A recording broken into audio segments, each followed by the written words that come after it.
Ang Magkakaibigang Kulay. Kwento ni Gay S. Nadura. Si Paul pula, si Sol asul, at si Titi Dilaw ay naglalaro ng taguan. Nakita nila ang isang hardin. Pero kulay abo lang lahat. Walang kulay. Ang mga bulaklak ay kulay abo. Ang mga dahon at damo ay kulay abo. Pati ang mga paru-paro ay kulay abo. Sabi ni Paul, kulayan natin. Ginamit niya ang kanyang pulang pintura para gumawa ng mga pulang bulaklak at buma.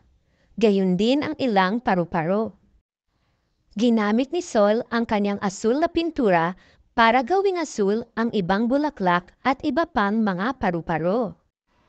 Ginamit ni Didi ang kanyang dilaw na pintura para gumawa ng mga dilaw na bulaklak at buma.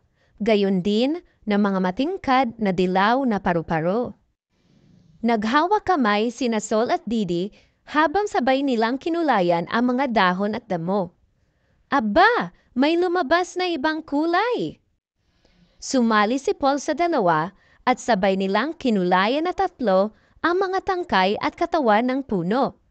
Aba, may lumabas din na iba pang kulay! Namangha ang tatlong magkakaibigan sa kinalabasan ng kanilang pagkukulay.